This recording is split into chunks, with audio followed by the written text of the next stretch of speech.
Selamat siang para pemirsa yang budiman.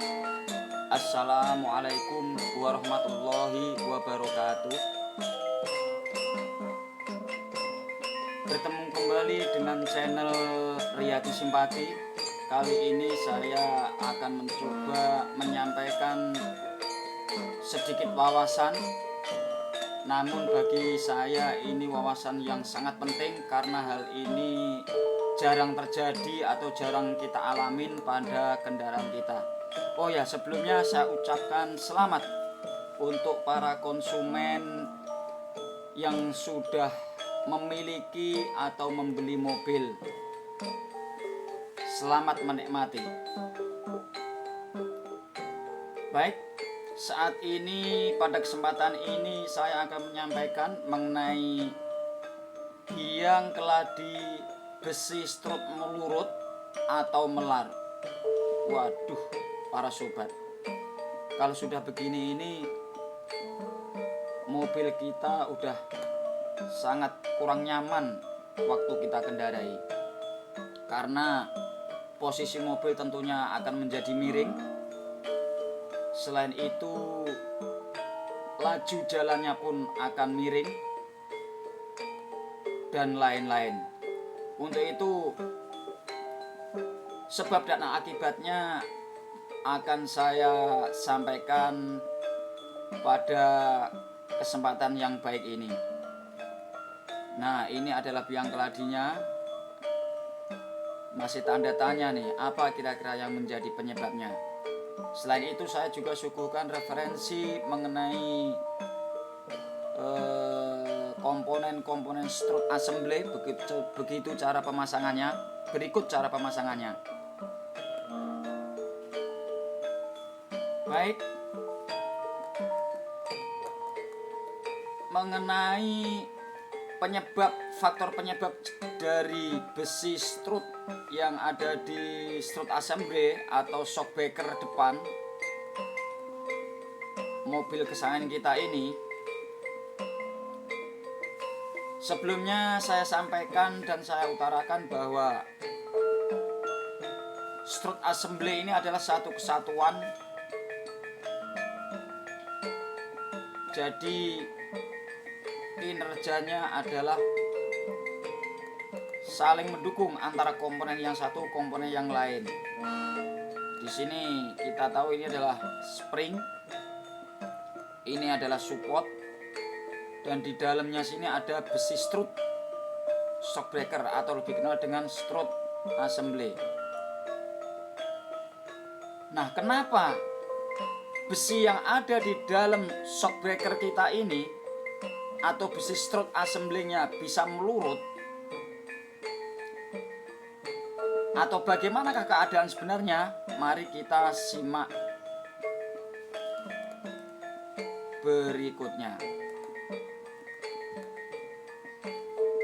Nah, ini saudara-saudara, kalau kita lihat dari posisi atas, dari ujung shockbreaker yang ada di depan mobil kita, posisi roda depan, ini ada support strut, ini ada ujung pangkal besi strut, dan ini adalah besi strutnya. Sebenarnya secara visual dapat dilihat secara jelas dan gamblang para pemirsa. Bagaimana bila bearing strut assembly itu bermasalah? Di dalam strut assembly bagian atas itu bisa kita lihat para pemirsa. Bila kita perhatikan secara seksama, jarak besi strut, ujung besi strut antara ujung besi strut dengan support strut itu yang tertera pada gambar di panah ini. Bila jarak kerenggangan antara kanan dan kiri sudah, bila terlihat adanya gap atau jarak kerenggangan antara strut kanan dan kiri yang terlalu jauh, dipastikan bearing strut assembly-nya bermasalah. Jadi maksud jarak kerenggangan itu yang mana? Seperti tanda panah ini. Nah ini jadi masih sempit, terus yang kanan udah longgar, bedanya jauh. Nah kalau kondisinya seperti ini, dipastikan strut bearing assembly-nya bermasalah.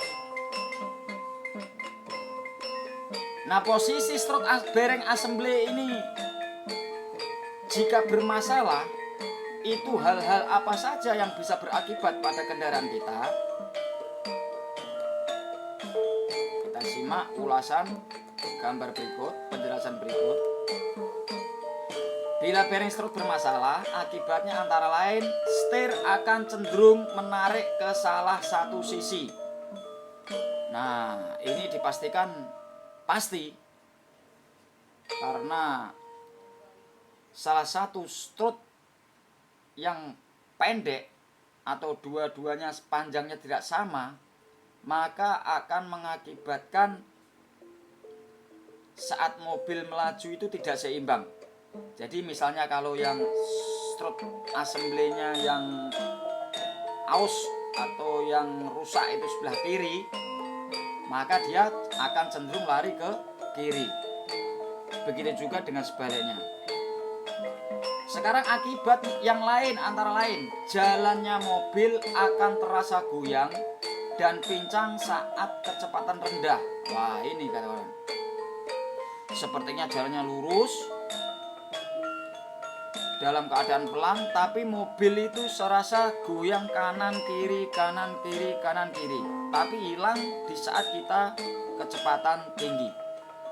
Nah, bila sobat-sobat atau pemirsa yang terhormat pernah mengalami hal itu, maka dipastikan strut assembly-nya bermasalah.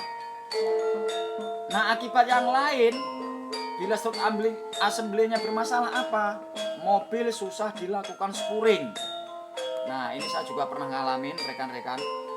Udah di spuring di bengkel yang gede, ternyata nggak bisa-bisa. Setelah dicek ternyata strut assembly-nya yang kena.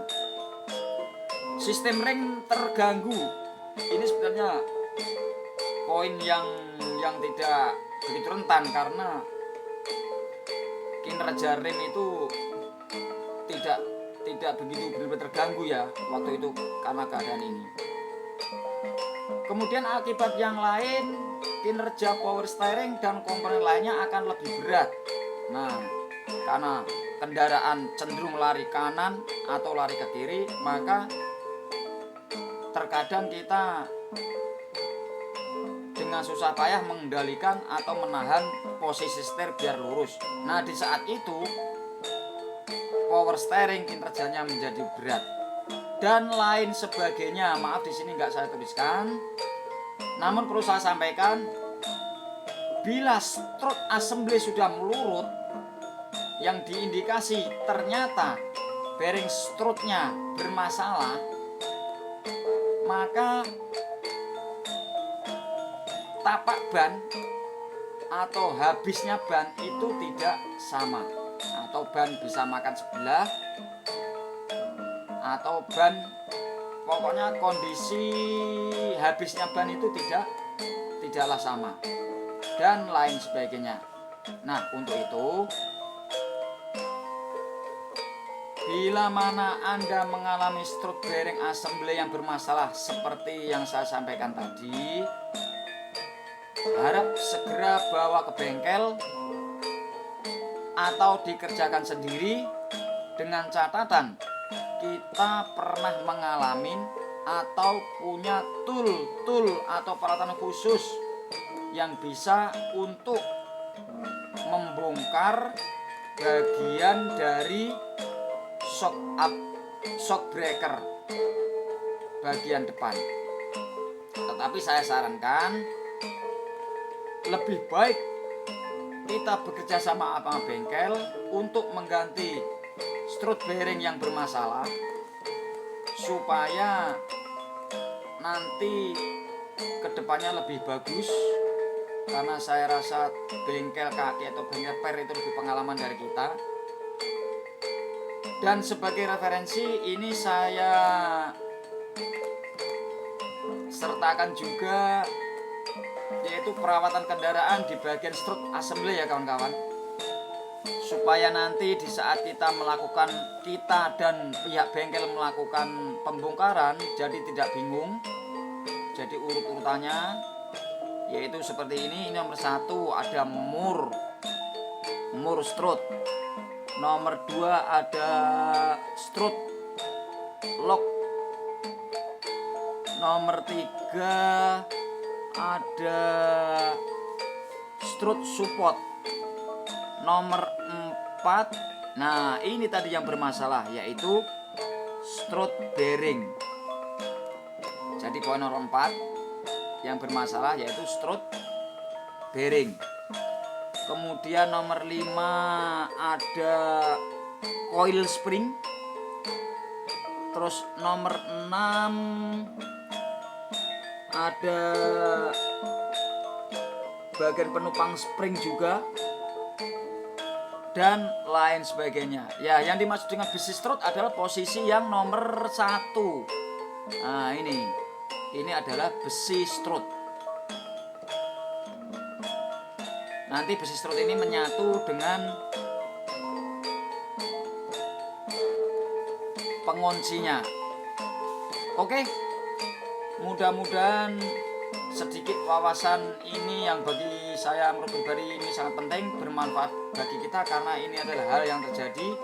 Tetapi bila mana suatu saat terjadi, dan mudah-mudahan tidak terjadi, tapi kalau sampai terjadi, kita paling enggak sudah sedikit tahu wawasan mengenai sebab dan akibat yang menyebabkan mobil kita menjadi miring. Nah, sekian saja, mudah-mudahan bermanfaat. Mohon maaf bila ada penyampaian dan kata-kata yang kurang berkenan. Akhirul kalam, wassalamualaikum warahmatullahi wabarakatuh. Salam sejahtera.